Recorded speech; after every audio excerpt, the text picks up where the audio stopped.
up, everybody? How are we this morning? One person is great. Okay, let's practice something as an audience, because one thing that I know about standing in front of people as a performer, that you want to feel like everyone is excited to listen to what you have to say. So let's pretend that I told a really amazing story, and then I'm like, and the end. And when I say the end, we're gonna burst into uproarious applause. Cool? So story, yada, yada, yada, the end, thank you.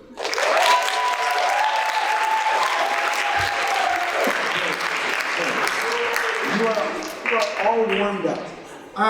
If you do not know me, and I think that some of you don't, my name is Maurice Cowley. I teach sophomore English, obviously, and AP African American Studies here at McDaniel. I get to be your MC. And do you know what got me the MC job? The fact that I am probably the most outgoing, gregarious sophomore English teacher. Everyone else is an introvert and doesn't want to be in front of you. So I'm here by default. Before we get started, let's do this. Make sure our phones are on silent and or off in a way, because it would be the most embarrassing thing in the world for your phone to ring in the middle of this thing, and we will mock you mercilessly. Thank you everyone for being here, all of the sophomores, all of the extra folks who are here. Thanks especially to the judges and math people. This is, if you don't know, a live storytelling competition. Everyone here has prepared a story that is true from their life, and they are going to stand here. They've practiced, they've put so much thought and effort and energy into their story, and they are going to deliver an amazing performance that's gonna make us laugh and cry and all the other things in between. Most of us are from sophomore English classes. We do have maybe some other interested storytellers who have joined us from our student body. And our top two, competitions are really weird, especially when we just want to celebrate art and good stories. But there is a citywide story slam happening, the Truth Be Told event, and the winners from today, the top 2 point getters, are going to represent McDaniel at the citywide slam. Notice that I corrected myself and said top 2 point getters, because literally anyone who walks on the stage to tell a story is a winner. So good for you all. Let us introduce our judges, shall we? Okay. Now, I know that judges are slightly less exciting than amazing stories, but let's clap for them after I introduce them as well. Or before I introduce them, that's fine. In no particular order, our first judge is Anna Cabello, the judge who came from furthest away to be here. Anna graduated from McDaniel in 2019, now lives in Chicago as an advertising professional. She is not only a McDaniel alum, but a Story Slam champion, winning the sophomore all-school and PPS Story Slam. Anna Cabello.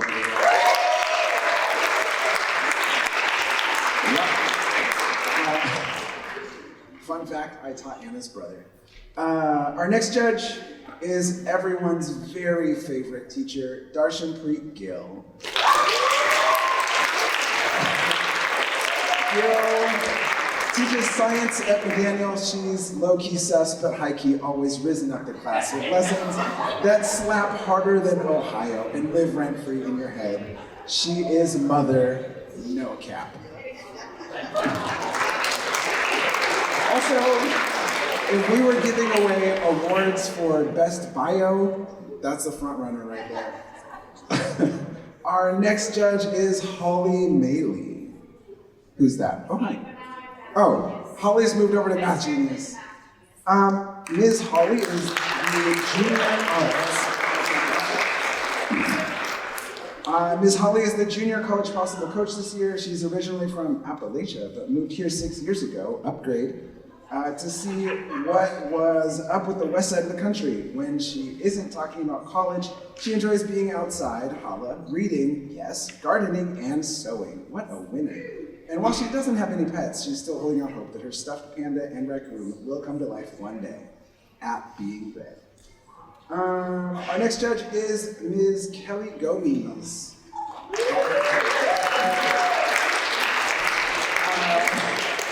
Ms. Gomes is a McDaniel parent and former McDaniel teacher who's also a writer and a storytelling coach whose daughter is in my class. Kelly Gomes, everyone. Next judge. Good job. I just get really confused. I mean, are we clapping before or after or both? Like, I don't gotta know when to make that pause, you know? I'm gonna assume that we're gonna clap before and after. So our next judge is Matthew Workman. Matthew is a writer, editor, and humorist, funny, who lives in Beaverton. He's the producer of the Archive Project, which airs Sunday night on OPB Radio. Workman also has won Moth Story Slams here in Portland, that's cool, and has performed in LA and Boston. LA is short for Los Angeles, if you didn't know. For the past 16 years, he's produced and hosted the Faroe Island podcast, which was named European Podcast of the Year, despite the fact that the show is produced entirely here in Oregon. Matthew Workman.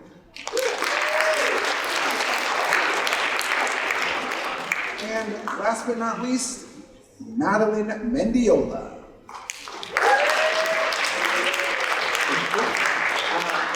Mendy is a writer, academic, and instructor at Portland State University. Last year, she taught senior inquiry and gender studies here at McDaniel, and has taught creative writing in English at other schools in the Pacific Northwest.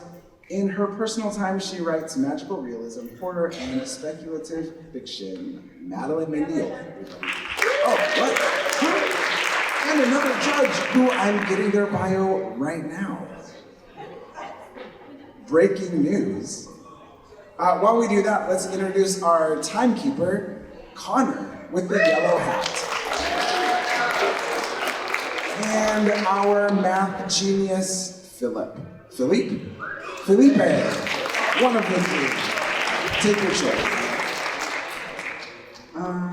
Okay, and was there something else I needed to tell you that's very important? We all silenced our phones, right? And we all, oh hi, how are you, Felix? And we all scanned the QR for attendance and whatnot? Great. Do I have another bio? Let's see.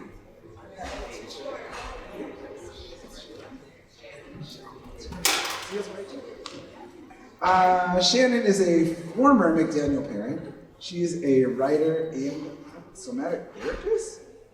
I don't even know what that is, but it sounds so cool. All right, give it up for Shannon, our other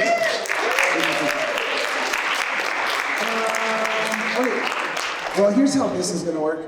If you've never, I'm assuming you've never done this before, but we are going to draw a name out of a bucket. That person, we're going to clap the mess out of them while they come up to the stage. They're going to tell their story. You have approximately how many minutes to tell a story, Miss Sullivan? 5 total. You have 5 total minutes. My friend Connor in the yellow hat is going to give you a little wave. Wave, Connor. At 4 minutes, so you know your time is coming to an end. Oh, dang. If you get to 6 minutes, they take away points.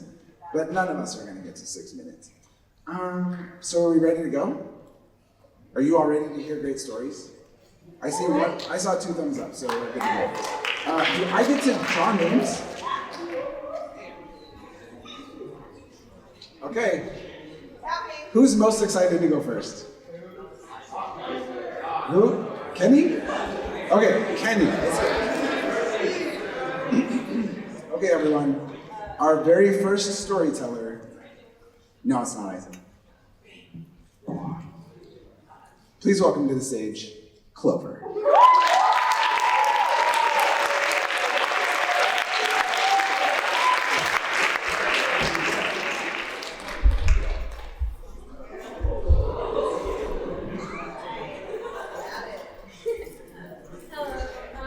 This story isn't personally about me, it's about my dad. And my dad, he is a super athletic person. He loves to move around and he's super joyful and he loves to do fun activities. And my dad has accomplished so many things, like he has accomplished playing football all the way up until college, going into college football. He's run marathons, he's surfed in Hawaii for years on end, and he's also won a weightlifting competition. And around in like 2022 to 2023, my dad started to experience some back pain. And I wasn't really thinking much of it, like parents with back pain, you know, always happens. And I wasn't worried that much. And he would just take like a day off work now and then. And it did start to get progressively worse. And it got to the point where he would take a week at a time off work or weeks off work. And as his daughter, I was starting to get very worried because you never want to see your parent in pain. And even though it was already bad enough, it still got worse. And he ended up having to quit his job. And this was very detrimental to him because he's a people pleaser. He loves to give people things. He loves to support people. And it felt so bad because my mom had to take our family under the wing, pick up extra shifts at work, and kind of take care of our family because my dad, he was couch-bound. He was couch-bound because he had a very bad spinal injury, which displaced 2 discs in his spinal cord, which is extremely painful. My dad couldn't laugh, he couldn't walk, he couldn't move suddenly, or it would send spikes of pain down his back. He described these spikes of pain as lightning bolts and thunderbolts going down his back. And hearing that as his daughter felt extremely hard to comprehend because that amount of pain is just unbelievable. And there's also another story within this story, and it's one night, I think I was in 6th or 7th grade or somewhere around then, me and my dad, we were sitting on the couch. He always sat on this one specific spot on the couch, and he would have to sit in this huge throne of pillows. He sat in this throne of pillows because it was like comfortable for him. He had to sit with like 10 to 15 pillows supporting his arms, his back, and his head, because that was the only way he could move and be like a person comfortably. And we were watching his favorite comedy movie, and he was laughing so hard, the hardest I've probably seen him laugh. And I thought it was very funny to see my dad laugh that hard, and that laughing actually caused a very intense spike of pain to go down his back. And that spike of pain kind of humbled the moment a little bit, but after the moment we were laughing a little bit because it was like, we thought it was kind of funny. Me and my dad kind of have that like sense of humor that's like, we kind of make fun of each other. And in that moment, I was rushing to get him meds, massaging his back, and adding more pillows to his throne. And he told me that after that moment, that how much I helped him. And he said that I couldn't have done this without you, and I can't go through this back pain without you. And he told me that I helped him thrive. And that felt very good to hear as a daughter because I always want to be there for my dad. And I think that the moral of this story is to always help others when they are in pain, so that when you are in pain, they will help you.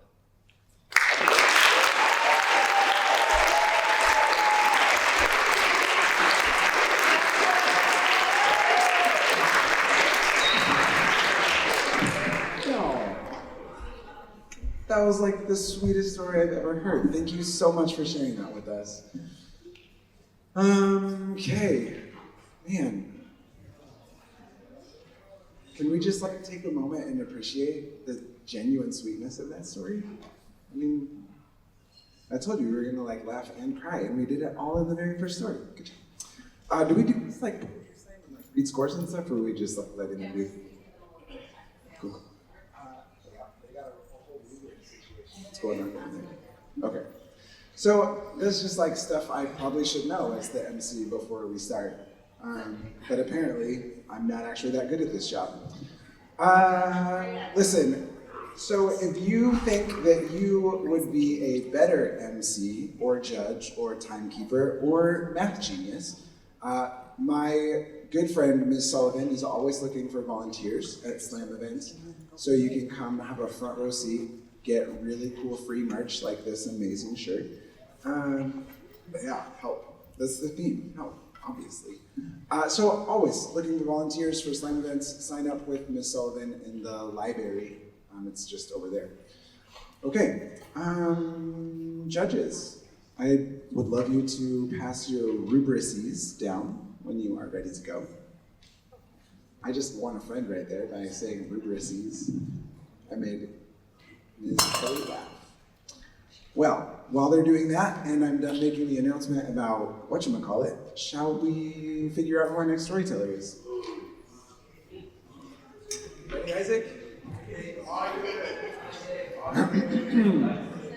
I think everybody wants to hear Isaac's story. Unfortunately, fate has a different plan for us, and instead, we are going to hear from our real good friend, Clay.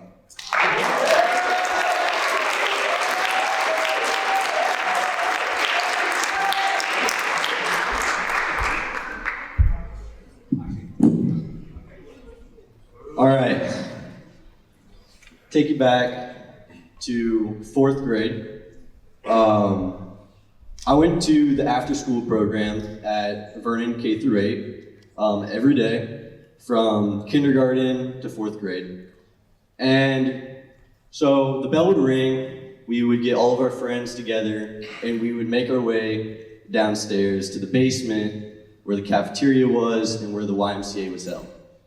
And every kid after school needs 2 very important things.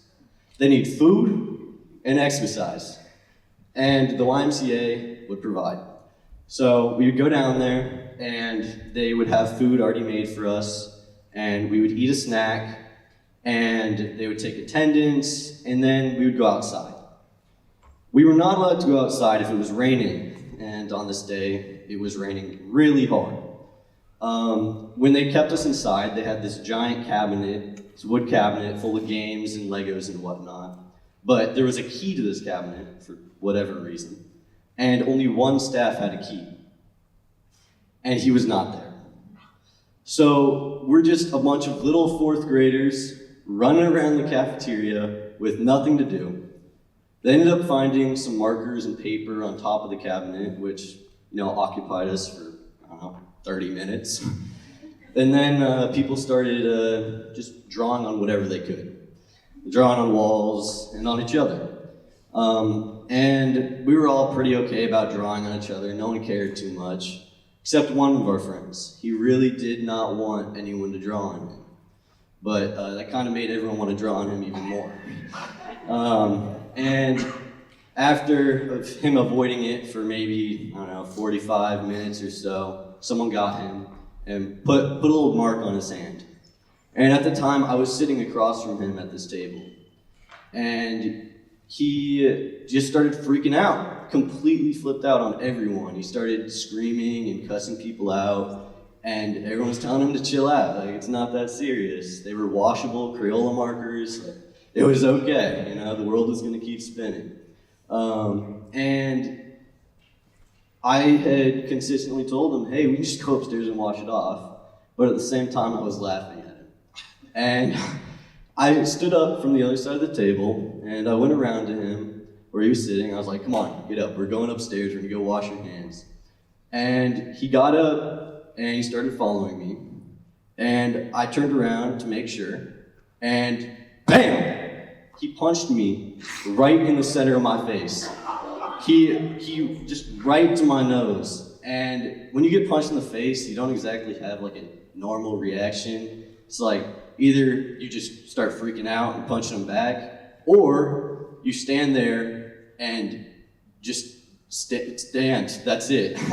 And that's what I did. I stood there for a solid 5 seconds, and my nose started dripping with blood. And at that point, the YMCA staff had come over and separated us. And my other friend, he took me and went upstairs and helped me clean up my face in the bathroom. And I was using one of those really bad PPS sinks where you push it down and the water only comes out for like 5 seconds before you have to push it again, right? And I was using one of those, right? I was cleaning myself up. And my friend, he's pacing behind me. He's like, oh, next time we see this kid, oh, he's done. He's done, we're getting him. Oh, no shot. And I wasn't even listening to him. I was just like, and I realized later that he had told people not to do it. And they did it anyways. And everyone was laughing at him. He was put in a really uncomfortable situation. And then I went and I tried to offer him help while I was laughing at him. And it's it probably wasn't a great feeling for him to have someone trying to help him but laughing at him. And I realized if you're gonna help someone, you gotta make sure they know you're on their side.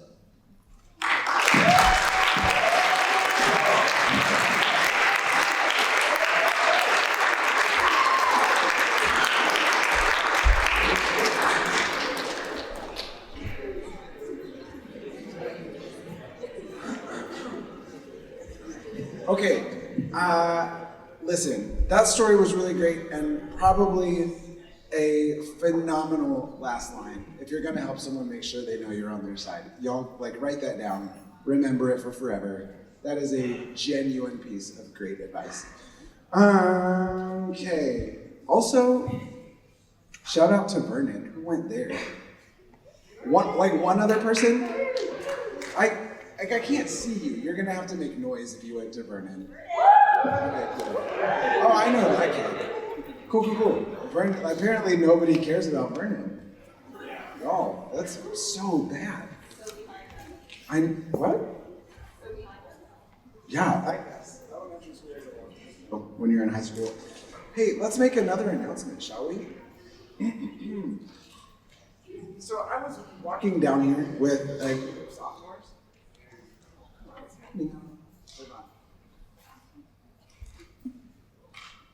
Okay, it's on. I was walking down here with a group of sophomores who will remain nameless, and they said, I hate poetry. I know, it is anathema poetry. Anathema is a big fancy word, you should look it up later. Poetry Slam is coming up next month, I believe. Wait, there's an actual piece of paper, I can read it. The McDaniel Poetry Slam is happening April 10th, so a couple months away. So it's it feels a long way away, but you should start writing now and practicing. It's happening in the library, so get your original poems ready to go. Our winners will represent McDaniel at the citywide Story Slam versus Landia on Thursday, April 24th at the Arlene Schnitzer Concert Hall. We'll be taking a bus, and Ms. Sullivan will have free tickets available to you and your friends. So if you're Story Slams are cool and all, but I much prefer poetry, it's coming. Okay, cool. All right, judges, are we done rubricing? Cool. All right, everyone, who's next? Are you ready for your buddy? We think so? No, it's not, I can tell. It's, welcome to the stage, Jaden.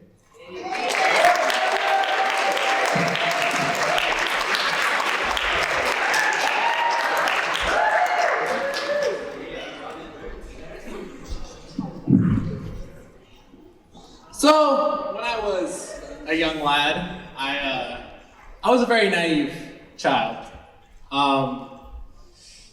I did not care what I wore to school. When you're younger, it's you don't know anything about style or fashion or anything, and that makes sense. You're young, you need to learn these things. It took a long time for me to learn this thing. I learned this when I was in 8th grade, but my style was horrendous. My clothes consisted of mismatched colors and bright green shoes. Not like this, what I'm wearing right now. They looked a lot more bright. So when I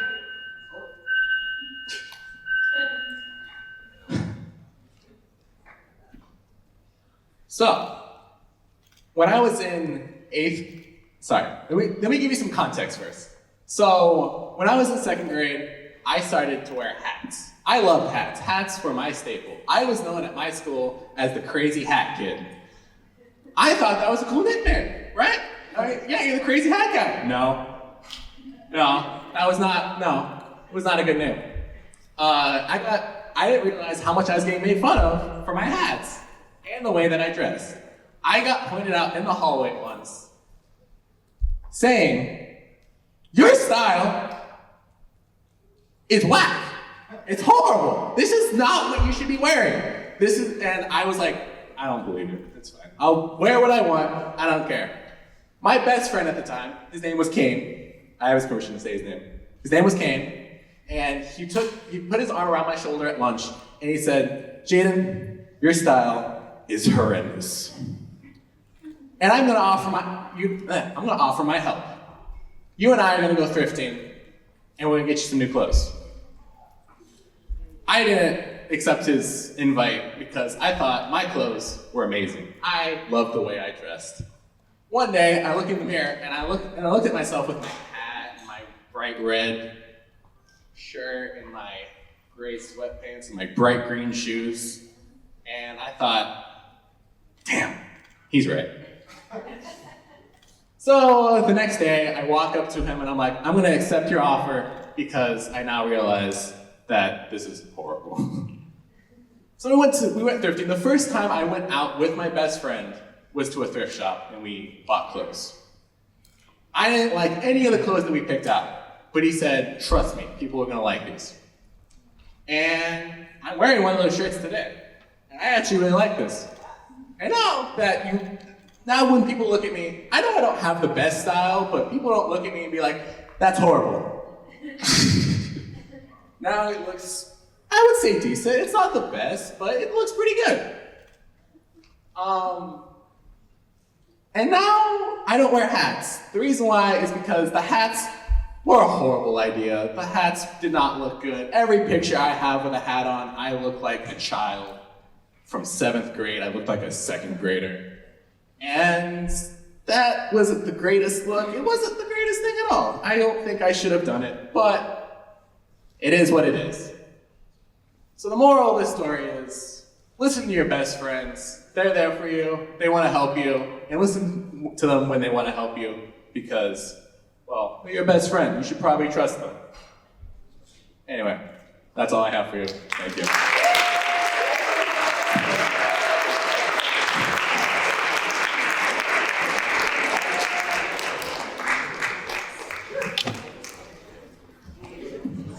Well, looky there.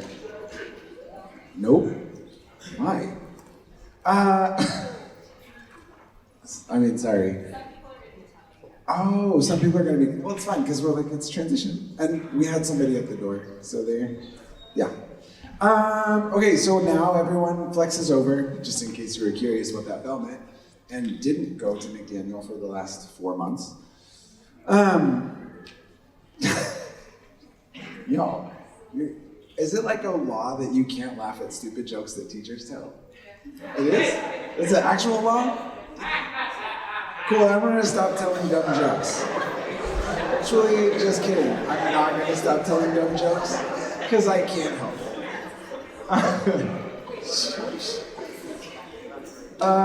Look, there are people coming. Everyone say hi to the new people. Say hi, new people. We're not gonna do that. Okay. Oh, it's Jesse. Hi, Jesse. We missed you in first period. Well, now everyone and their mom who watches this video will know that Jesse was not at first period. No. But I already took attendance, so Jesse's mom. Cool. Hey, let's score people. We good? We're ready? Ish? Okay, you got like 35 more seconds while I get this next person up here. Oh, new people. Hey, if you're just getting here, thank you for reminding me that. If you're just getting here, please make sure you scan the QR code for your attendance so that we know you're here. Oh, how are you? It's so good to see you today. There you go. Also, it was really great to stall because now we won't hear another bell for quite some time. Should I call out hey, Beta, make sure you scan the QR code for your attendance. Yeah, I did see you come in. New year, new you, right? Okay, our next story. Okay. Y'all, stop calling out Isaac. It's not his time yet. Instead, we're going to hear from Eloise. Welcome, Eloise, to the stage.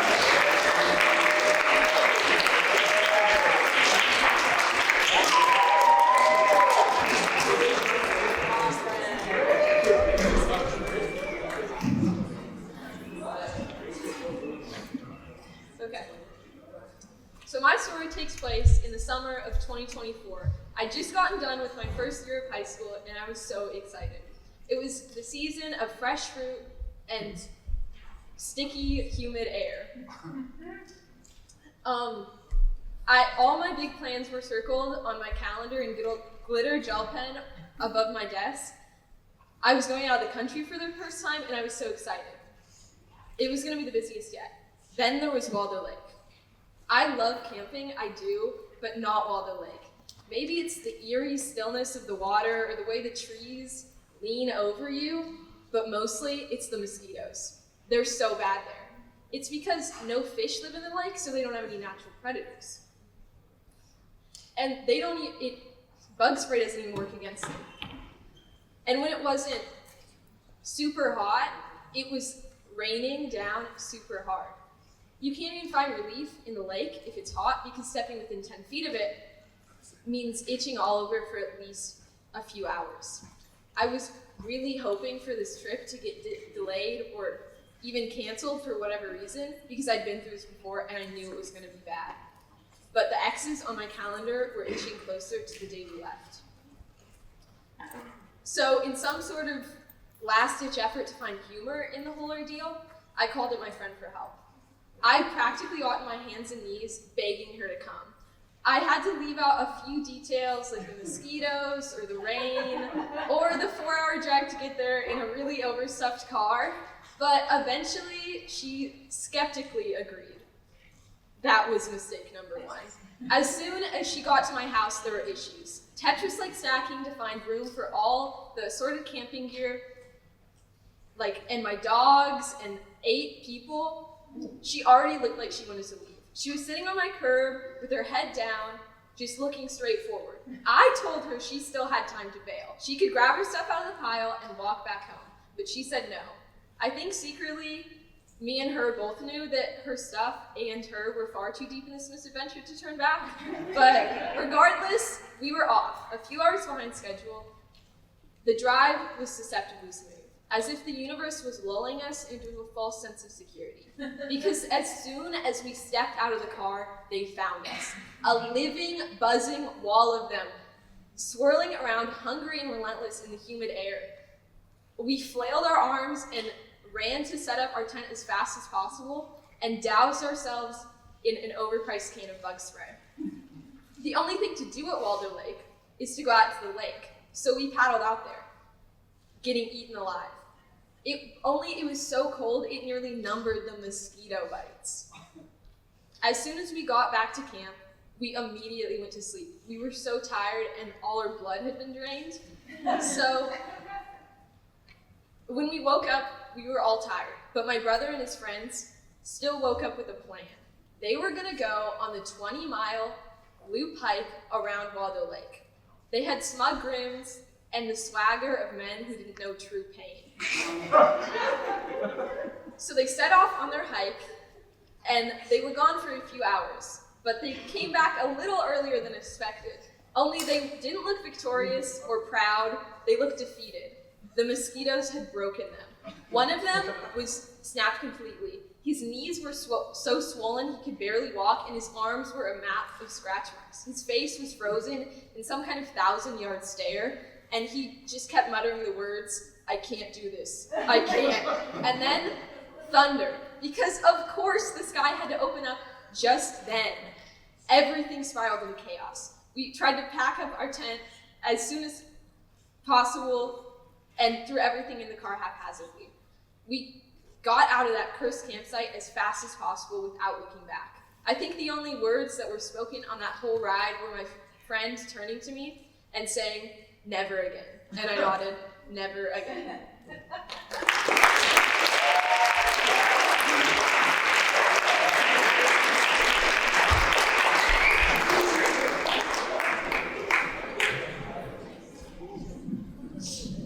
That was great. Shout out to camping in the Pacific Northwest. Get mosquitoes like that in Appalachia. See, that was a callback to before. Remember? No?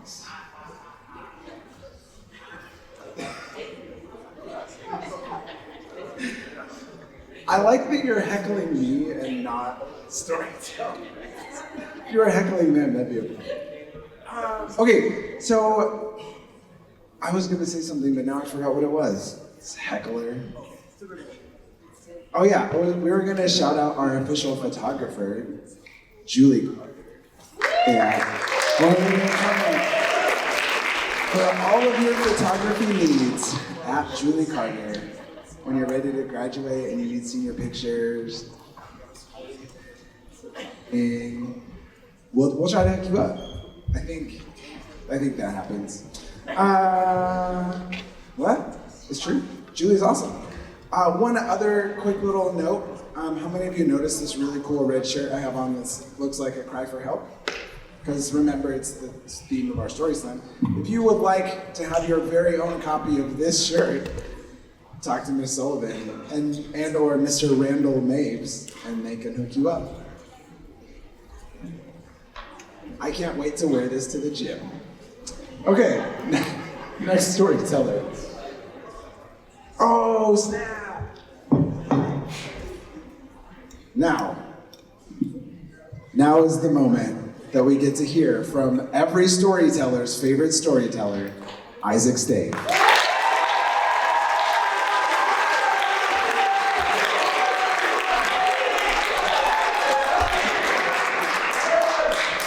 Yo.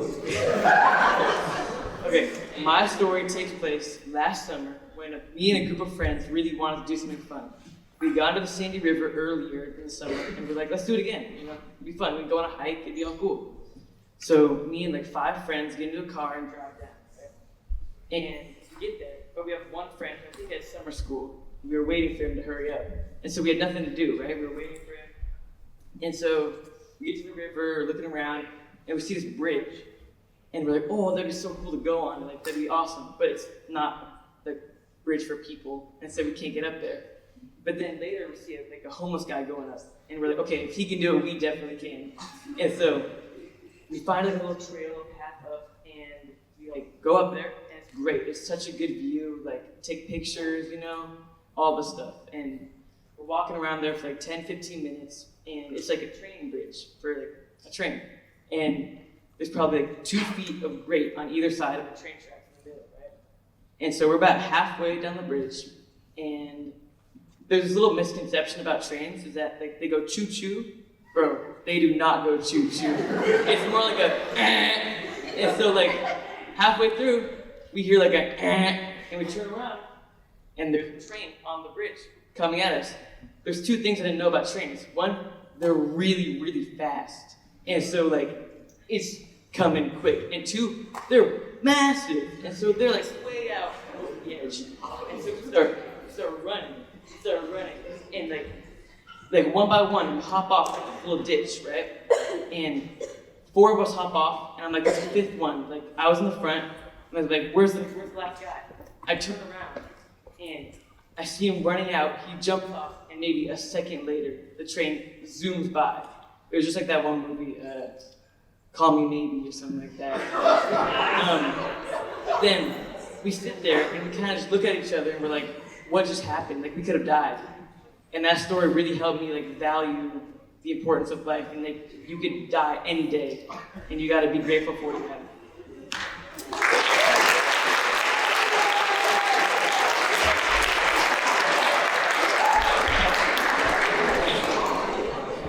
I feel like there are a couple of really key takeaways from that story. One is that summer school saves your life. You won't be on a scary bridge getting hit by a train. And, there was another more. Yeah, but that's probably my favorite one. Summer school saves your life. Oh, yeah. Okay. Hey, storytellers. I've been told to remind you that you kind of gotta stick this microphone right in your face. We should bring a disinfecting wipe for how close it has to be to you so that everyone can hear every single word. But so far we're doing really, really great. So the people are doing their math. I'm standing here. I don't have any dumb jokes for you this time, just a dumb face. I still get. I really like whoever that is. It's my new favorite student. One more shout out. Let's say what up to Frank, our videographer. Everyone say shout out to Frank. If you have the story that you are asked to be up here on stage and you want your parents or your aunties and uncles and grandmothers to see you rock a mic, this will be up on PPS's YouTube at some point, I'm sure.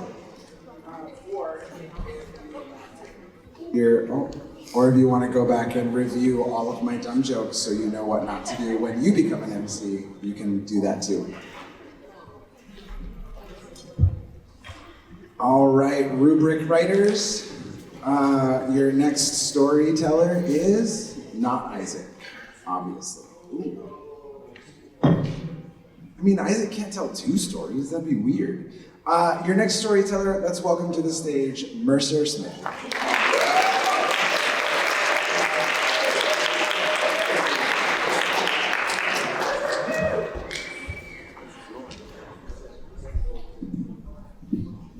Okay, so this story takes place about this time last year. I was just like chilling at my house, just like midnight, just watching YouTube. Got school tomorrow, who cares?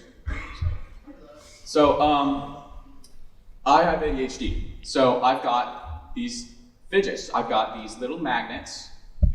I've got a bunch of these little magnets that I'm fidgeting with, and like I like to fidget with things in my mouth. It's kind of like a weird thing. But so you might see where this is going. So I swallow 7 of these little magnets. I'm like, oh, what just happened? What happened? I don't even know. I'm like in shock. So I go up to my dad. I'm like, Dad, I just swallowed 7 magnets. He's like, what are you doing, man? You swallowing magnets at midnight? So, luckily we live 2 minutes from the ER up at OHSU, and so he drove me out. I was just like wearing sandals or something, I don't even know. And we get to the ER, it's casual ER stuff, you know, like, oh yeah, you gotta sit in this waiting room for 45 minutes listening to little babies and Mickey Mouse. So, that was fun. I just gotta sit there, and a lot of babies, they swallow magnets too. And I get into the ER, and they're like, yeah, so what happened? And they're like, oh yeah, I swallowed magnets. And they're like, okay, go sit on this bed. So I sit on the bed, like a couple more hours pass, and then I finally see some guy. He's like, all right, so you swallowed magnets. We're gonna give you an endoscopy. We're gonna get those magnets out of your stomach. Yeah. And so, but first you gotta get an x-ray, and that'll take another 45 minutes. So it's like 3 a.m. at this point. I've already slept like through 2 hours of it. And my dad's with me by my side the whole time. He's just like watching me sleep. I don't even know, probably on his phone or something. And I get to the x-ray, they're like, yeah, we see you got magnets, but actually by now it's too late to do an endoscopy, so now you have to sit here for like a week and just have magnets. So they wheeled me up to my room in my bed, and I'm just there. I just have magnets now, and I gotta deal with this. So they put me on a clear diet. So I can only have like Gatorade and chicken broth and so much Gatorade. Like, I don't even know. I don't like Gatorade anymore. Or chicken broth. And like, they're just giving me so many x-rays, like, I don't know, like 6 x-rays a day. And so, obviously, to get these magnets out, they gotta come out somehow. So, I'm talking, they gave me so many laxatives. I'm talking like 6 laxatives a day or something. I don't even know. It's just like, I'm standing around like, I gotta walk around 10 minutes, I go to the bathroom, 10 minutes, go to the bathroom. It's like, and I don't have any solid food, so it's just like water. I mean, like, and I had to live through that for like a week. So, and then my dad's with me there, and my mom came to see me too.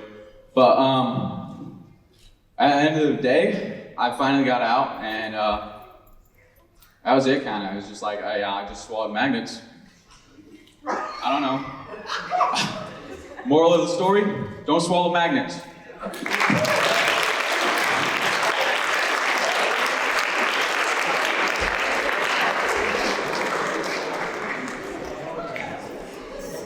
I was actually going to say the moral of the story is if you want a week off of school, maybe do. Just kidding, don't do that. That's like really, really bad advice. Also, now it's on video, so you can, yeah, Cowley told me it's fine, Mom. But don't quote me on that, because I want to keep my job for longer than 3 more weeks. Oh man. Okay, cool t-shirts, judges. Why are we taking, oh, the blue piece of paper. Okay.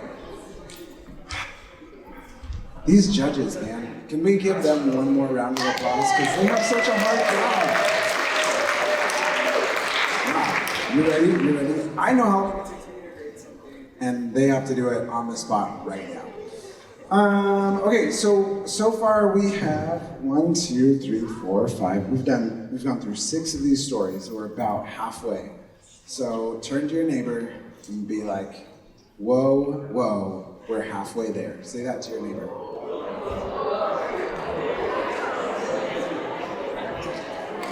Yeah, I know, it's just all whoosh. This is right over everyone's head.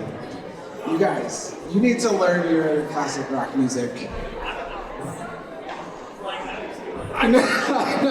For real. Okay, now you can be done talking.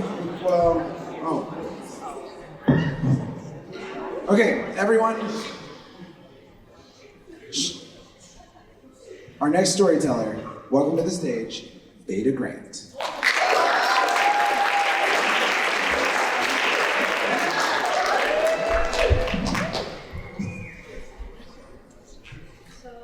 Last summer, me and my mom got invited to go river rafting with some friends.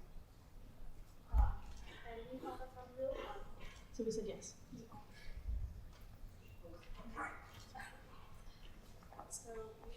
So we decided to go river rafting with some friends.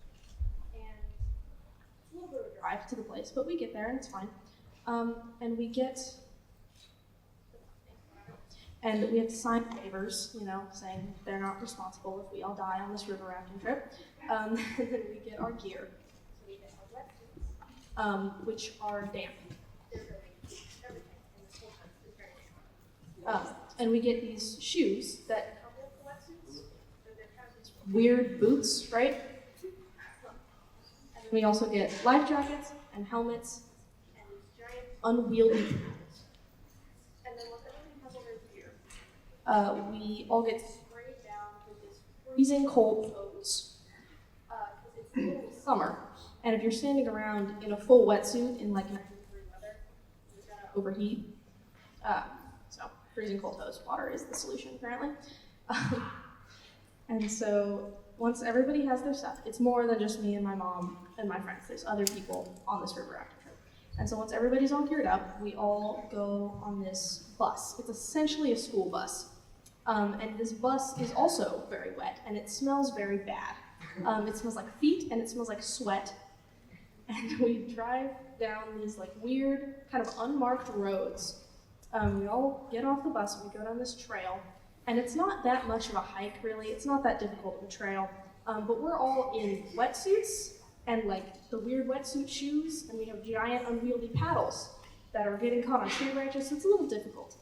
And eventually we get to this clearing, and most of the crew who's going to guide us on this trip, they are loading up all the rafts into the water, and a couple of them are doing a safety demonstration, like this is what you do if you fall out, this is what you do if your boat flips over. Like basic, stuff we all need to know. And so then, once they're done with the safety demonstration, each smaller group gets assigned to a boat and a guide. And so we meet our guide. He's very nice, he's very funny. We walk down to our raft, and it's just this giant yellow inflatable blob. Like there's raised edges and there's places to sit, but it's really it's still pretty shapeless. But we're about to get on, and then my mom stops us. She says, hold on. Before we get on the boat, before we get on the river, we have to take a moment to thank the river. because we get to be here and do this really fun thing. And we all say, okay, sure, whatever, we'll thank the river. So we think to ourselves, thanks for letting us do this, White Salmon River, right? And then we all get on our boat and off we go down the river. And we have a great time. We have a lot of fun. Our guide has a dad joke for every single landmark, which is pretty fantastic. And so after it's over, me and my mom are telling some friends about it. One of my best friends and her mom. And her mom says, that sounds really fun. Do you guys want to go again? I kind of want to go.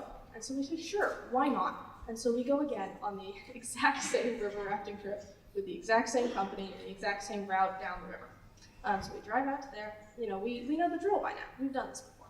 So you sign your waiver, you get your wetsuit, get your shoes, life jacket, helmet, paddle, freezing cold hose, weird stinky bus ride, trail, safety talk, get your boat, get your guide, off you go. And so we've done that. We're on the river, having a great time. And near the beginning of this river rafting route, there's a section of 3 Class 4 rapids, one after the other. And there's only 6 classes of rapids. So Class 4 is, it's up there.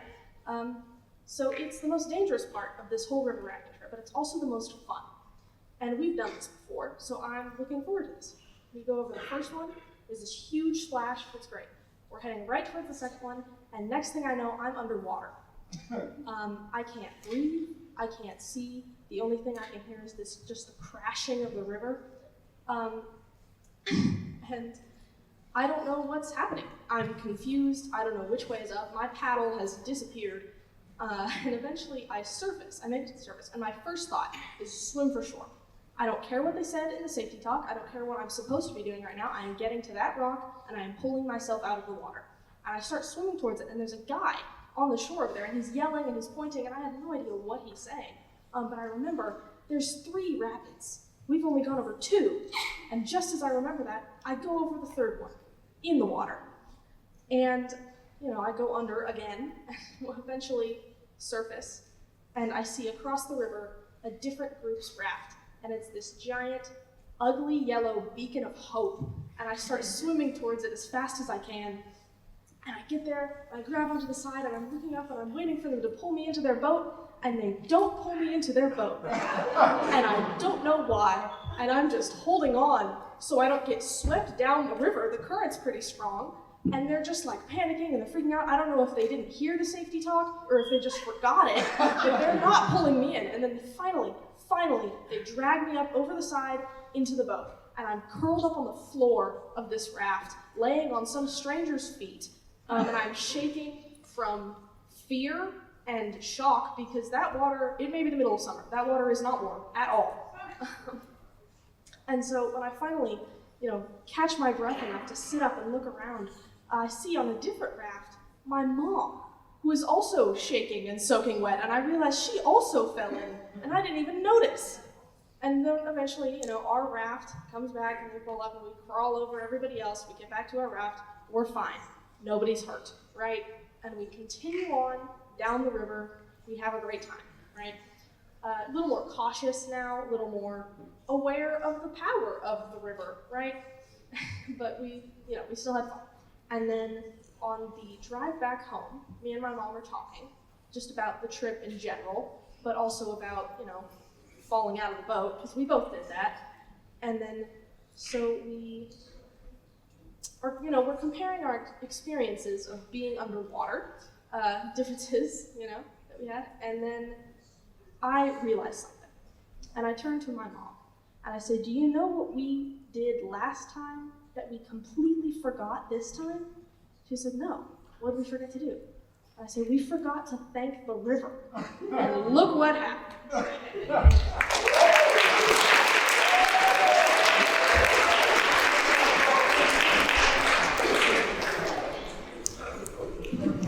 Yeah, team, always be grateful. That first guide sounds like my type of person. A dad joke for every landmark? Let's go. Hey, while I have your attention for just a moment, I'm going to give you a stern talking to. There's a laser pointer out there somewhere. Please don't do that. That's distracting to me and the storytellers and the people who are trying to pay attention to the story. They have worked very hard for this, so let's be respectful of their hard work. Yes? Thanks, team.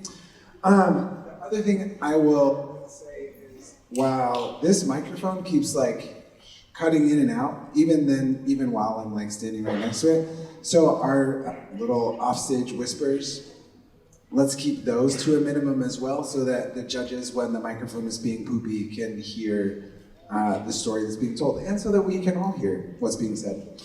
All right, judges. It's a soft J sometimes. You ready? You ready, Gil? You want to know who's next?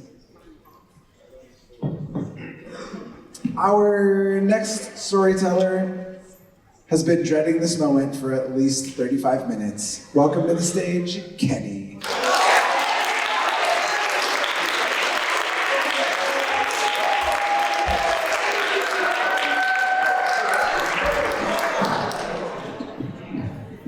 Oh my God, this is not even loud.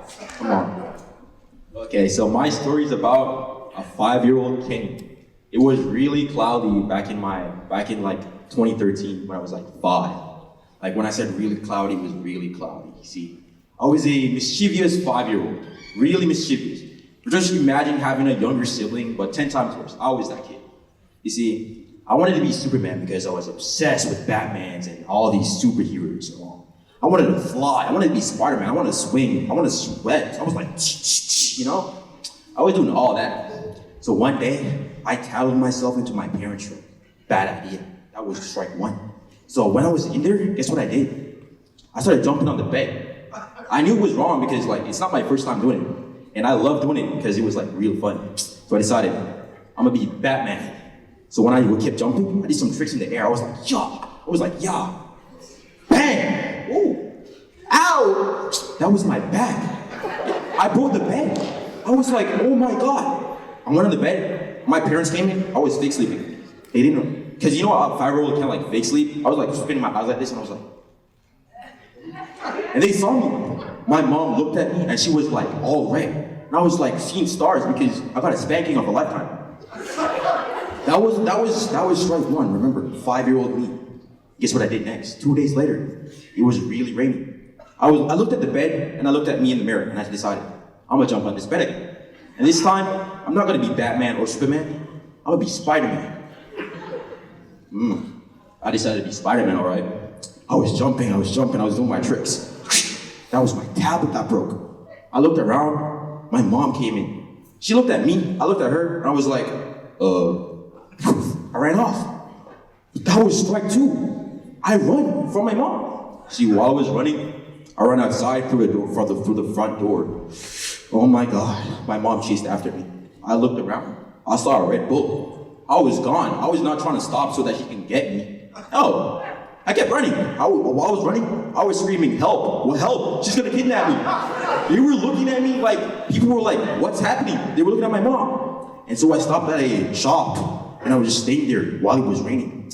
And then I saw my mom and I was like, oh my God, my bus, she's gonna get raped. I took off again, which was strike three. And while we were running, I was screaming for help. This time, I was bawling for help. I wanted to pray to God to help me. He did not help me that day. You see, while I was running, my mom slipped and fell. My heart sank. I grinned and I run. I was not gonna let her catch me because I knew what was gonna happen. So the only place I could go was my auntie's house. Oh, I went there, I was knocking on the door. I was screaming, help, help, she's coming for me. They were sleeping.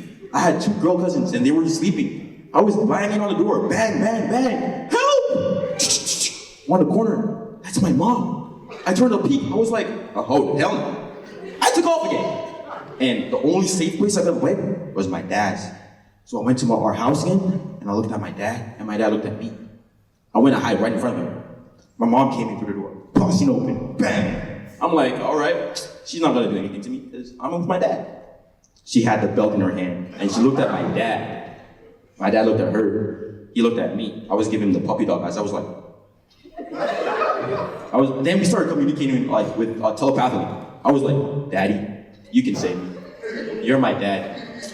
I trust in you. My dad looked at my mom, and it seemed like they were communicating telepathically as well. He looked at me again, and was like, no. I was like, oh no, my dad betrayed me? I thought I was Batman for a second there, and I thought my dad was Batman, I was Robin. But no, he betrayed me. And so guess what happened? My mom got a hold of me. My butt cheeks was red. And guess what they called me? They called me tomato butt after that. So, well, to be honest, like 3 days later, I was still on the bed. I was still jumping. I did get spanked for that, but I did it again like 2 days later after that. So for me, moral of the story, don't piss off your mom.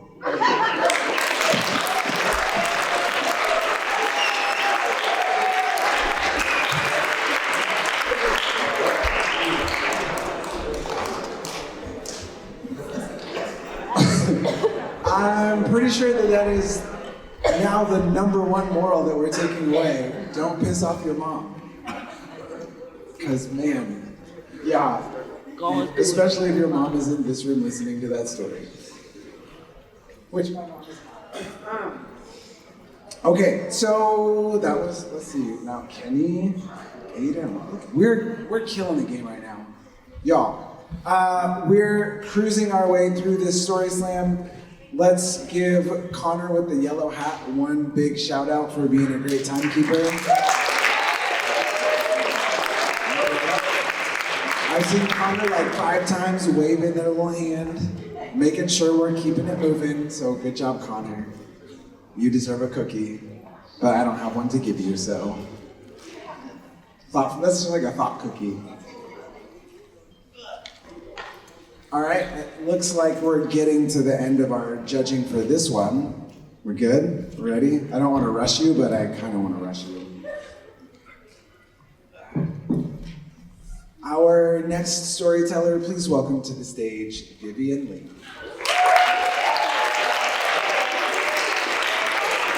While Vivian is coming up here, that reaction was like Oscar-worthy, like the winner for Best Actress.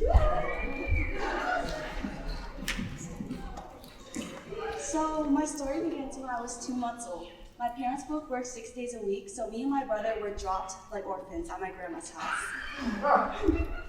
My grandma was very resilient and caring. She had 11 kids herself, so she wasn't afraid or bothered to take care of us. She even carried me on her back to the park or to pick up my brother from school. So you can imagine I grew up pretty spoiled. I even thought that I was her favorite, which I still think. Out of all 20 of my cousins, she even called me Kamchu, which from Vietnamese translates to princess. As I was getting older, my grandma was still very strong. She would garden every day, she would cook and feed me since I was a little lazy. And she would do everything. So you can imagine I didn't want to do anything by myself. In 2023, right before my freshman year, my grandma was diagnosed with cancer. I was very scared, and I was thinking back, I wish I had done more for her. I wish I had done this and that and shown my appreciation for her more. In the times when she was still healthy and she would ask me to help her, Princess, could you go turn on the TV for me? Could you grab me this and that? I was obviously an angsty teen still, so my reaction, why can't you ask someone else? I was hunched over playing Roblox on my iPad all day. I didn't want to get off the couch, but I still did it because she was my grandma. And how could anyone say no to their grandma, right? So my grandma had to start chemotherapy, and she also had to get surgery.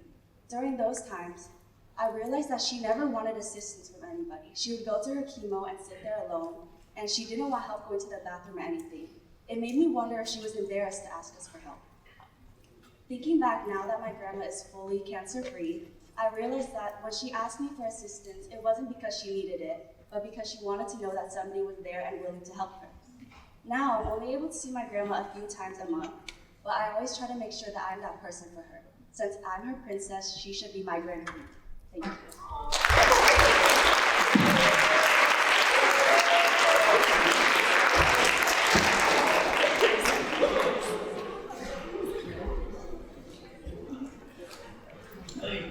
That was so sweet. I really, really love that we have had now 9 different storytellers approach with the theme of help, and we've got 9 totally different takes on what that looks like, from super sweet to very silly. So good job, you all, for making this theme your own. Also, shout out to Mr. Harpster in the house, taking photos. How many of you have taken an art class from Mr. Harpster? Mr. Harpster has not taken an art class from his own self. What are you waiting for? I suppose you're in the class. If you have classes that you can choose to take, art from Harpy is great. Do that. You're welcome, but nobody wants to cheer for that. They're just like, nah, Harpster's the worst. I'd much rather take ceramics, which is true. Ceramics is pretty great. Sorry, Clinton. All right, judges are passing their things down, so that means we're ready for our next storyteller, Luke.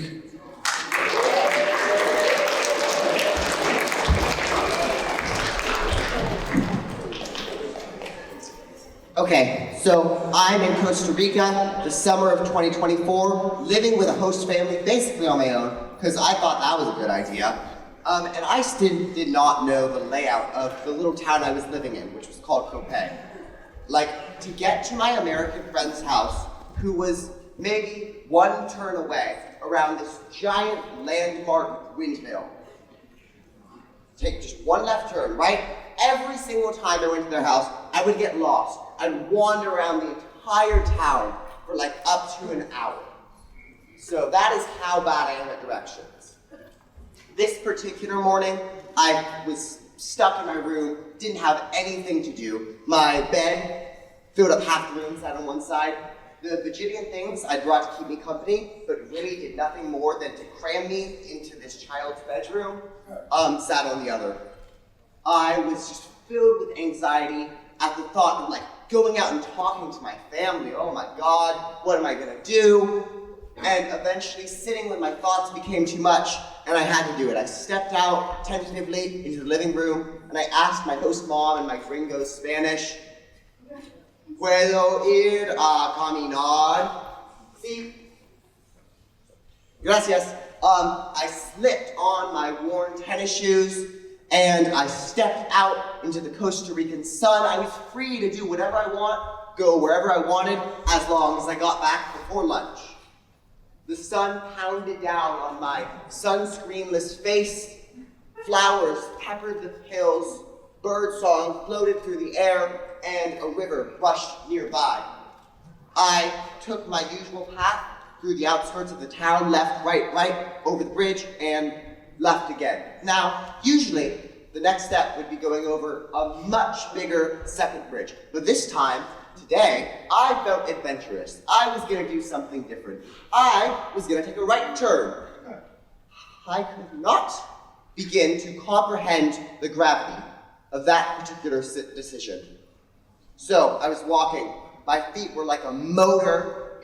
There was no reason to stop. Why would I?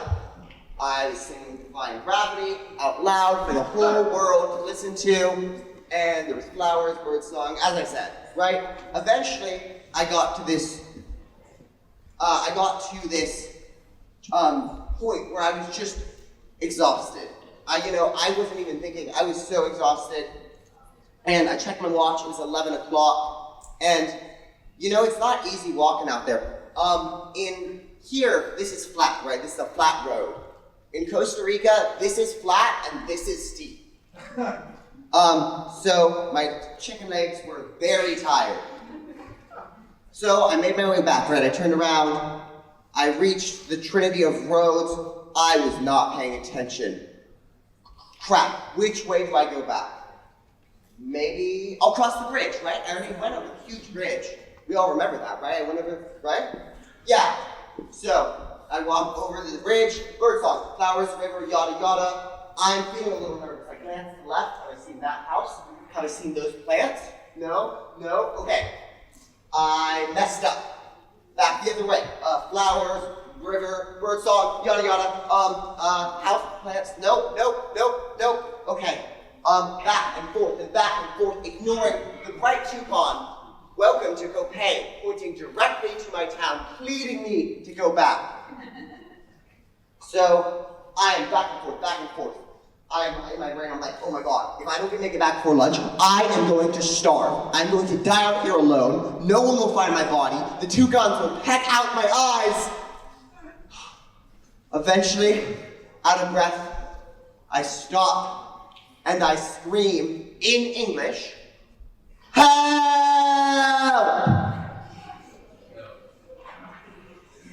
I hear nothing but the whoosh of winds and lights. A father and son roll by giving me this face. And I quickly run up to them, stop and ask them, "Como puedo ir a Cope?" My town. They point in the opposite direction that I am heading. Y luego, they point left. I jog back, my shirt sticking to my back, sun pounding on my now much darker skin. I arrive at my house, put on a rehearsed smile outside the gate, brush myself off, and my host mom steps out. "Ah, Luke, justo a tiempo." Just in time. Thank you.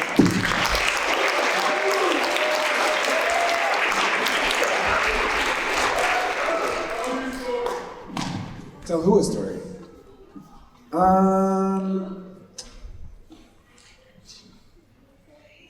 Has anybody else been to Costa Rica? That place is so pretty. Oh, you went there? Oh, cool. Where did you go in Costa Rica? When I was like 11. Oh. Yeah, where and when are basically the same thing. I don't know. Oh, that's fair. Cool. This one time I went to Costa Rica. It was great. I studied Spanish. The end of my story. Hey, we're rapidly approaching the end of our time together. It would seem that there are still 4 stories to go. So, let's make it happen. Ooh, this one's gonna be good. All right, judges, we ready? I see papers moving their way down. Let's crowd welcome to the stage Nola Kelly.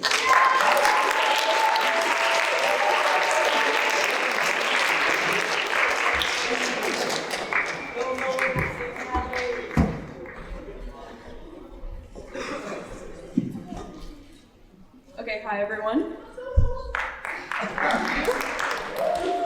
My story takes place at this skateboarding weekly event get together that meets up at this church parking lot.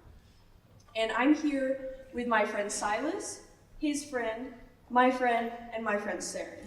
And my friend and Silas's friend, they kind of like each other, and Silas kind of likes Saren, and Saren does not like Silas. So tensions are very high. It's super awkward. It's kind of weird. We're just getting to know each other, whatever. So we're all in this little circle, and Silas's friend, he goes over to him and he's like, if you go down that ramp, I'll go down that ramp, and it'll be really cool and impressive. And Silas is like, I don't know about that. That seems really scary. And I'm looking around and I'm listening to them, and there are ramps everywhere. It's skateboarding chaos. And then I look behind Silas, and it's this crazy, it's 6 feet tall. It goes straight down and out into the skateboarding back and forth traffic. So I'm okay, well, I would be scared to go down this, but I'm not Silas. He skateboards frequently, whatever. So we're all egging him on. We're Silas, you can do it. Oh my gosh, we're all kind of pressuring him into doing it. And we're you got it. So him and his friends go into this little corner, and me and my friends are out here. And we're wow, this is gonna be so awesome. I'm so excited to see this. And we're waiting for Silas to get up onto this little ledge and then up top on the rim. And we're waiting. And we're waiting some more. And I'm okay, Silas, I'm looking at my watch. I kind of have to get going soon. So I'm Silas, you gotta get it going, So I go over to him and I'm Silas, relax. I believe in you. It'll be okay. Let me help you out. This is gonna be great. And then I go back to my friends and I continue to wait. But eventually he gets onto the little platform and I'm finally, we've got some progress. I'm looking at my watch again, like, we do, like, I need this to get over with. And then he stays on the platform for a little while, and then a long while. And I go back over, and I'm like, Silas, you can do it. I believe in you. You just gotta do it soon. Like, please. It's a lot of back and forth.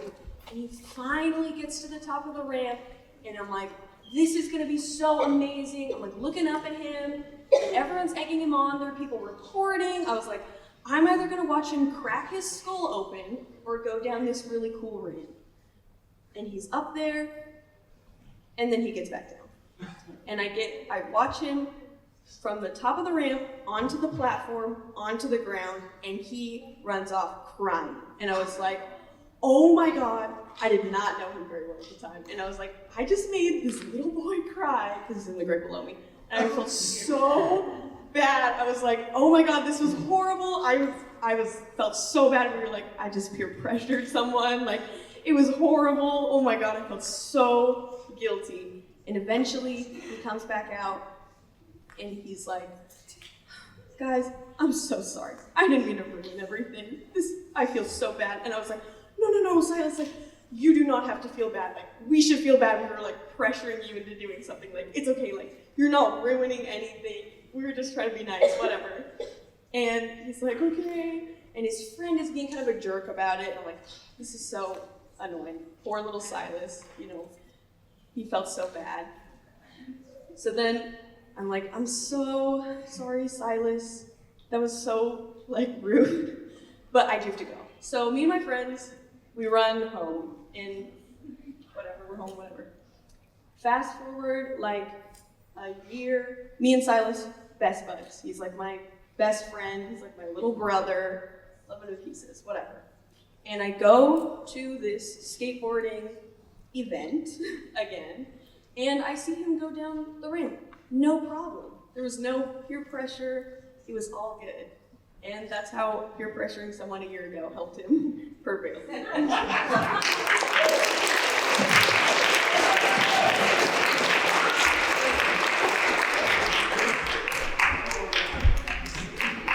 See, who says that peer pressure is always bad? Okay, we're three storytellers from the end, and how many of you have had a pretty okay time listening to all these stories? Let's celebrate like 6 other people. Good job. If you are like, that was fun, I need more of this in my life, lucky you. There is another Story Slam happening, I believe, what's the 20th today? Next Thursday, the 27th, 7 o'clock at Benson High School's brand new remodeled library. It is the Truth Be Told citywide Story Slam. 2 people from here will have been nominated to go, and students from all of the other Portland Public Schools will be there to tell their stories in front of a live studio audience. I would be willing to bet that Frank will also be there videotaping, or maybe one of Frank's compatriots. But go be there, hear stories, cheer on your friends or enemies. Okay, you ready for the next one, guys? You doing good? Okay. Let's welcome to the stage, Sam.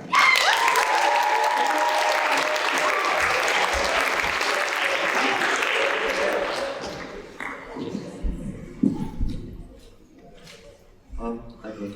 So, it's really bright up here. I'm in the car with my little aunt and my little cousin, and we're making our way back home from the hospital. And, cause my sister, she got really sick from this water she drank, and she got food poisoning, and I felt really bad. So we're on our way back home, and we're in the Philippines, so it's really hot there. So I'm drinking an XL slushy when I get this really bad headache in the car, and we're still 30 minutes out from the house. So when we as we're driving, it's bumping and bumping and bumping, and I keep my head keeps spinning. And when we get home, I stumble out of the car, and I'm just stumbling towards my house. And my aunt is behind me, and she's like, "Are you okay?" And I'm like, "Yeah." And then I make my way into the house, and I'm taking my shoes off, and my tummy feels really bad, and I kind of jolt up, and like I feel like my throat fill up, and then I like throw up all of my red XO slushy all over the freaking floor. And I was like 8 at the time, and it was like I thought I was puking my guts out, so it was just like I was crying, and my aunt and my little cousin, they were like at the door just like looking at me, and I was like, oh, that's not good. So my aunt helps clean me up, and she's like, oh, you should go rest. And I was like, okay. So she makes me food, I take some medicine, and I'm like relaxing, and she's scared that I puke again, so she takes me to her room with my little cousin, and I'm sleeping at the edge of the bed with the trash can on the floor right next to me. My little cousin's in the middle, and my aunt's all the way on the other side, and we all go to bed. And then I wake up at like 1 in the morning, and I just don't feel really good again. So I wake up, and I look at my aunt, and I'm like, I don't feel really good. And she's just like, looking at me, and I'm like, she's pointing to the trash can, and I'm like, ugh. And then I throw up all over my little cousin who's in the middle, and she wasn't even awake yet. So when she woke up, she was screaming at me, and she's all like, what the heck are you doing? And my aunt was yelling at me, she's like, Sammy, what the heck are you doing? And I'm just there crying, and I'm like, I want my mom and dad, I don't like you anymore. So just crying, and my aunt is like pissed, and she's like done with me, so she calls my grandpa, and she's like, take this kid to the hospital, I don't want him here anymore. So I'm in the back of the car with my grandpa driving me to the hospital, and we make our way into the hospital when a guard stops us, and he's like, sorry, you can't come in here, it's after visiting hours. And my grandpa's like, no, you gotta let him in here, he's like dying, he's like sick. And I'm just standing there like with my trash can in my hand and just like holding it like a baby. And finally, after a few minutes, I was able to get inside the hospital, and it turns out I got food poisoning as well from the water, but that's how I got home. Thank you.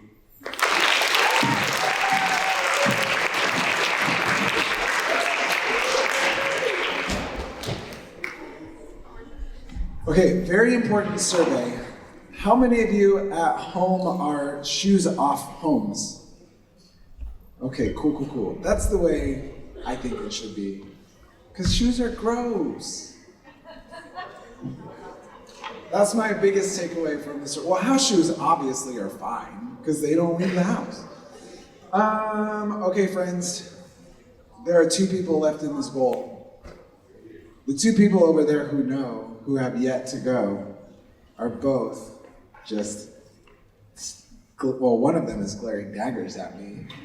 The other one seems to be praying that I don't pull their name from this bucket. What, Connor? I don't know.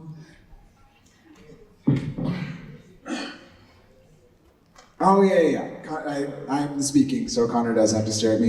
It looks like the judges are ready, and so are you all. For our second to last storyteller, welcome to the stage, M. Murdoch.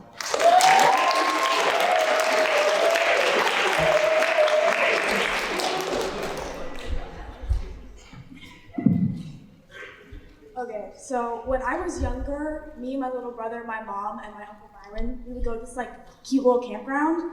Except it wasn't actually camping, it was like car camping. Like these grounds had a pool. Like we're not like actually trying to be out there, you know? And my Uncle Byron isn't like manly, but he fishes. So he gathers up me and my brother, and he's like, all right, y'all are gonna go fishing. And I'm like, no, I'm not. I'm not doing that. He's like, yes, you are. So we go down this cute little dock or whatever, and my entire family know this. And if you've met me, you probably also know this. I don't pay attention to a lot of things. I'm always yapping about something, like I'm just mentally not there. But especially as a child, I was just like, you could not catch me paying attention.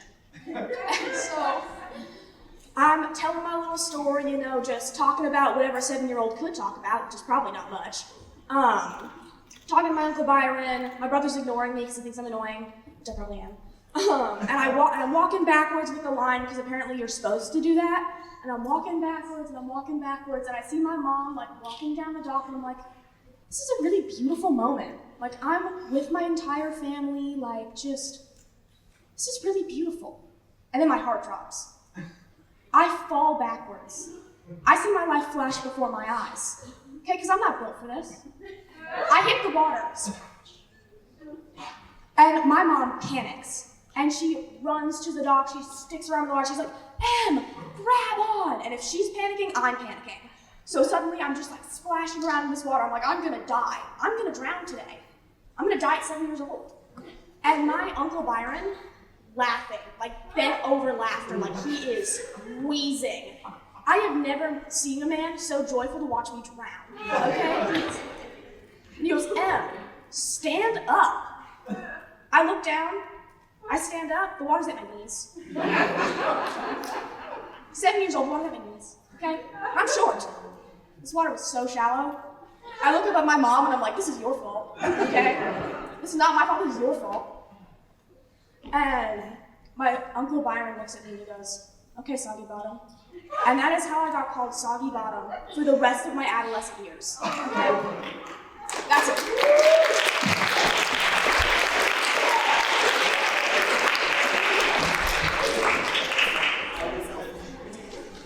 Em is in my first period class, and I can vouch that they now pay attention slightly better than they did when they were 7. But just slightly. Okay, we've done it. You have sat through 13, 14 storytellers. The 14th storyteller.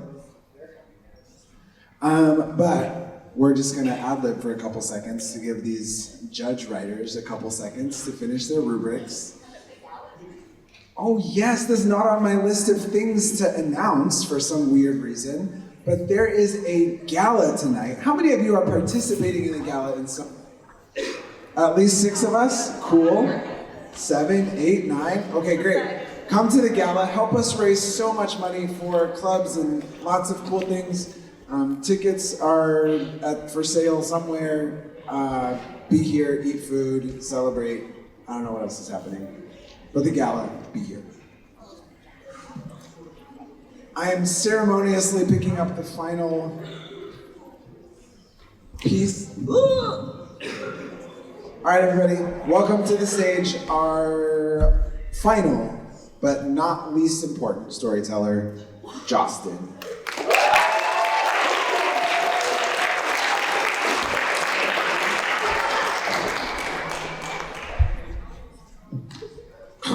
Can you guys hear me? Okay. So this story takes place. This story takes place last year in my carpentry class. Yeah. So I had a friend there. His name is Diego, which I don't know if you guys know him. And I don't know if you guys know that he cuts hair and everything. So. And I had a couple friends in there. So we were in carpentry and everything. And he asks me, do you want a haircut?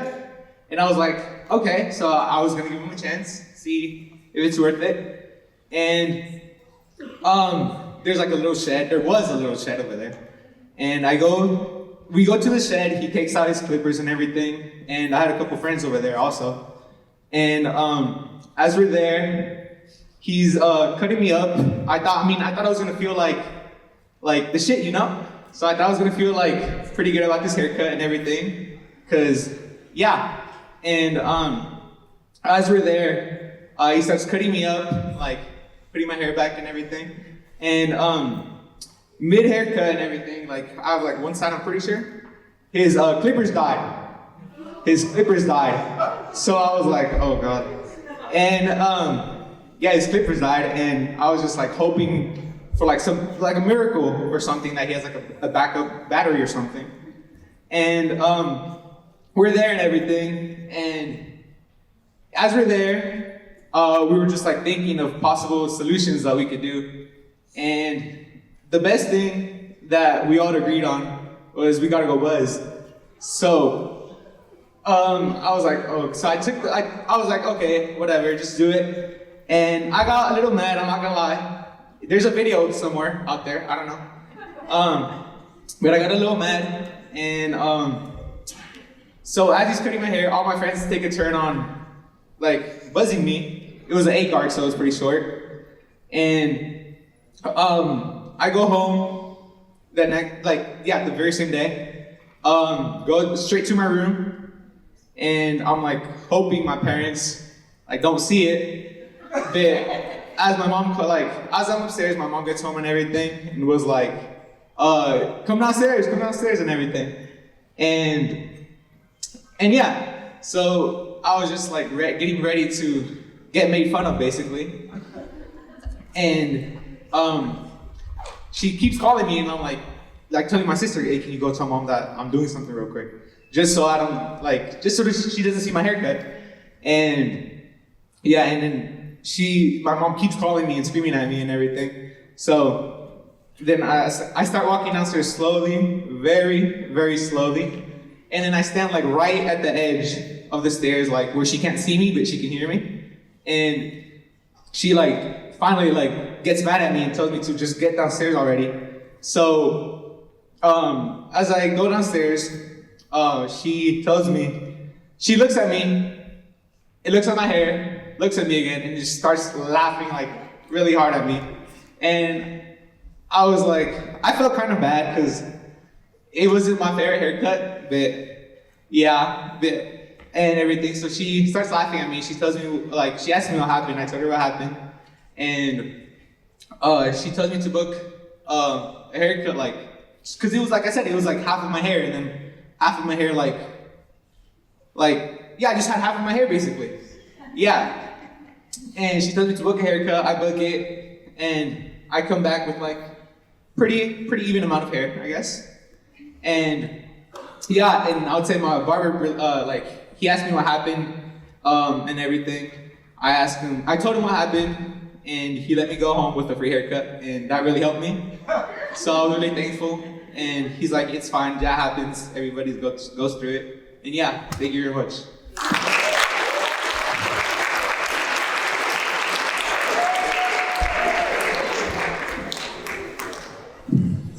Okay, the mathematicians are going to do their math. They're finishing up their final judging. I'm going, Oh, we'll get there.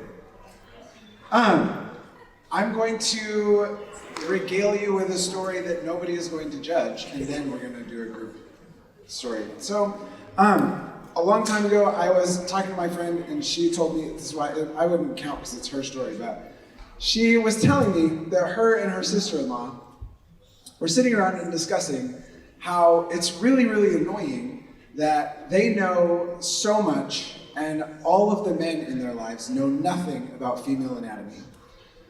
And her brother said, I totally know female anatomy. Don't say that, that's not all men. And they're like, okay, sure. And they're like, so you know what fallopian tubes are? And he's like, yes, I know what fallopian tubes are. Thank you very much. And they're like, okay, sure. They didn't really believe him, but I mean, if you're that stubborn, they're like, all right, we'll just let that slide. A couple weeks later, sister-in-law gets a text from her husband, the brother, and he's like, I'm going to the store, do you need anything? And she says, yes, please pick me up some fallopian tubes. To which he replies, sure, I got you, babe. This man walks all up and down the feminine hygiene aisle, scouring the shelves. He knows that he's seen fallopian tubes there somewhere before. 3 minutes goes by and he's starting to panic. I can't go home without these. My wife will be very upset. Keeps looking, and a clerk walks up. This teenage boy says, sir, can I help you find what you're looking for?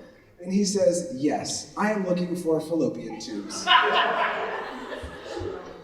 To which the teenage boy says, oh, I'm sure we have them here somewhere. Together they spend 3-4 more minutes looking all over for fallopian tubes, and he's like, hold on, let me go check with a coworker. They walked up to the front where they asked the head checker, and this little boy says, hey, do you know where we keep the fallopian tubes? This checker, she looks at the two men and begins to die laughing, because obviously they don't exist at the store. Guy, that's funny. The guy gets in his car, drives home, and his wife greets him at the door with a smile. Did you pick me up my fallopian tubes? He never has lived that one down to this day. Now the video exists. I'm gonna make sure Selena sees it. Hey, if you were a storyteller, can you come and join us on the stage?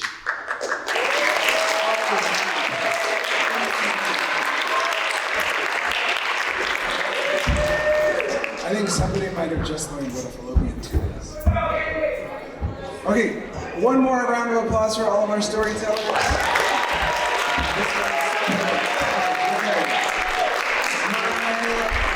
I was gonna say that Nancy should take one with her phone, but we have real photographers here. Group photo. There's Mr. Harpster. Oh, we got some lights. Thank you so much. Everyone get closer. Act like you took a shower today, because I'm sure most of you have. No? Okay. Photographers, do we need any other special instructions? More light in the back? Oh, you want them more backlit? I don't know how to make that happen. Oh, more light onto their faces. Got it. I don't know how to make that happen, but you asked, so I'm passing that on. And maybe like scoot forward some. Do we have official results? Okay, I'm gonna walk in front.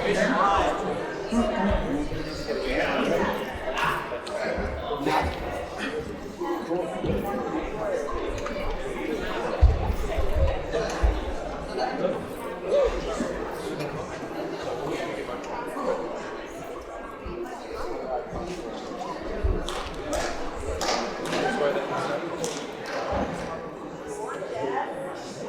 Oh, there we go. We're finishing our final calculations. Everyone with a great smile now. Okay. I don't know if we can. I don't know if it's possible to get more light. I think that's the best we can get. Turn off which light? Oh, can we go to just the stage light and the house lights come down? There we go. Okay, cool. See, that's why you have real photographers who tell you how to light things. I'm not a real photographer. There we go. There you go. Okay. So much better. And then you all have to sit in the dark. Hey, how's it going, Felix? Did you get a haircut recently? It's cool. What is this? The math job description? Oh, got it. Okay. I thought they were handing me the math job description, but really it's the results. LOL. I do know how to read, I promise. So, you can stand up now. You don't have to stay crouched. Okay, friends, we are almost there. It is 11:44, so it is going to be lunch in approximately 17 minutes. So we'll cross that bridge when we get there, but for right now, let's figure out our finalists. The third place of our Truth Be Told and our Truth Be Told alternate, and a winner of $30 in cash? Bro, crazy. Everyone, let's give it up for Eloise.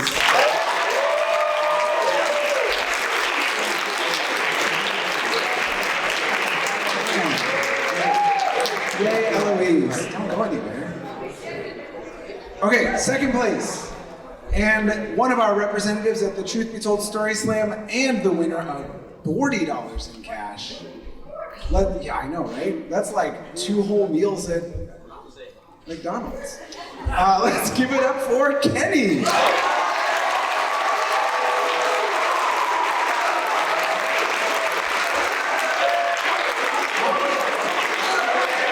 Good job, Kenny. Are you going to take me with you to McDonald's? And our first place finisher, representative at the Truth Be Told Story Slam, and the winner of guess how much cash? $50. Let's give it up for Clay.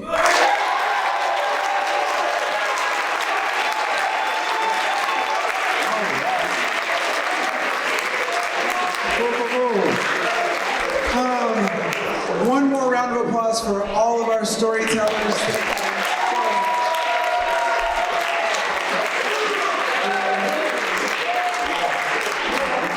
Okay, and hold on. Apparently, they're taking more photos. Hey. Yeah, pose. Yeah. Come on, let's get that Superman Spider-Man going on. Okay.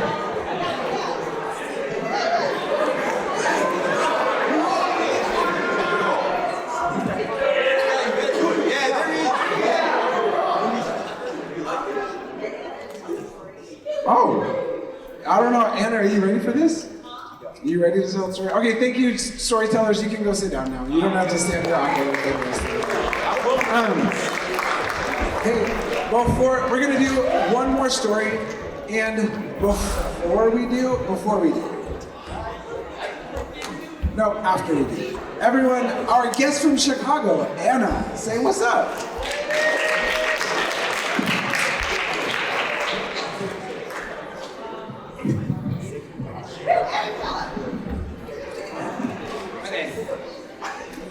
Just to be clear, I haven't told this story since, was it 2016, 2017? So it might not quite be the same.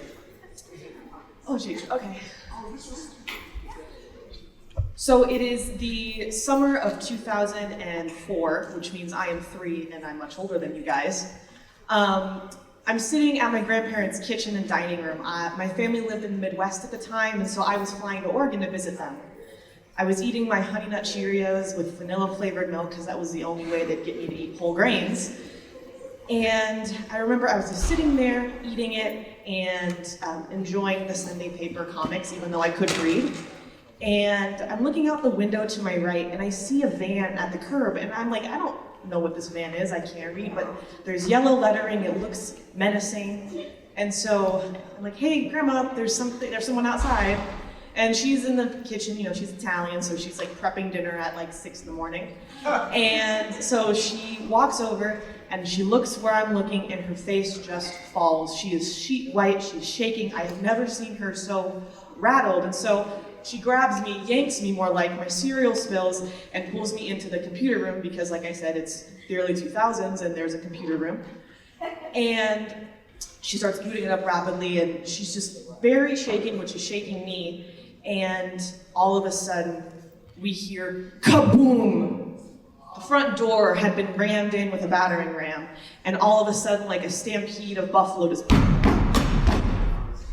footsteps come to the back room, and it is the FBI in full riot gear, massive guns, and this big dude with this bald head that really shines. You could probably see yourself in it. He looks at us and is like, get to the living room. And my grandma was like, okay, well, I have a 3-year-old, can we not do this here? And he's not backing down, and so they handcuff me to her and sit us in the living room. My grandfather, who had just taken a shower because he's in his 60s at the time and could run like 12 miles, came out in his towel and was handcuffed behind his back. And they start ripping up books and taking out light sockets and opening the TV. And these books were from Italy, like cookbooks. They were ripping up the carpeting. They were searching so hard. Meanwhile, I'm sobbing my eyes out. I don't know what's happening. My parents are halfway across the country. And all of a sudden, they separate us and they take me and my grandma to the bedroom. And as they're questioning her, this really shrimpy guy, like I'm talking, like he's probably a personality hire, comes over to me and is like, hey there, champ, how you doing? Like, I'm great. Like, no, I'm terrified and scared. And then he does the unthinkable. He pulls out a lollipop, but not just any lollipop. He pulls out a grape-flavored lollipop, and that's just, no, not for me. I am not a grape-flavored person. So, however, I am seeking comfort. I can't suck my thumb, which at the time was my comfort because I'm literally handcuffed. So I take the grape lollipop, and until my grandmother yanks it out of my mouth and looks me dead in the eye with the coldest stare I've ever seen, and she says, now is not the time. I didn't know what that meant, but the time ended up being 2009. We're gonna flash forward. My family had moved to Oregon to be closer to them. Nothing really came of the ordeal until then. It had been 2 weeks. I haven't seen my grandparents. It was weird. I knew something was off. And so 9-year-old me and my 7-year-old brother were sat down. My dad takes out the Oregonian, and front and center, 2 elderly and their second oldest son have stolen $3.3 million from the federal government. So I was freaked out. Basically what had happened is they did 1 bank vault heist and 2 armored car heists. When I visited in 2004, my grandma took me to the zoo. That was the alibi that they told the police so they could get away with that heist. And so the moral of the story here is A, please don't rob anything. It'll get you in big trouble. But B, your actions have consequences. And it was a big pivotal point in my life to know that even if you think you're doing the right thing at the time, even if you are the nicest, sweetest old, couple that feeds your granddaughter every day after school, what you do impacts everybody else. My grandma's out of prison. My uncle is a piece of garbage, and I haven't seen him since. And my grandfather is still in prison, and he'll be released in 2028. And that is my story.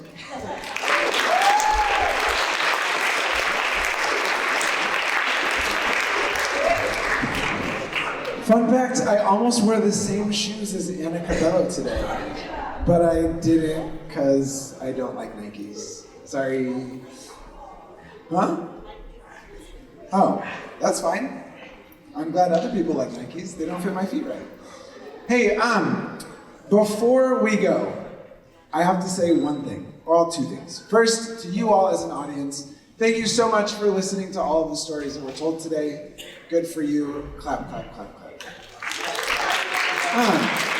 What? Jenny? The audience? Not right this second. I'm skeptical.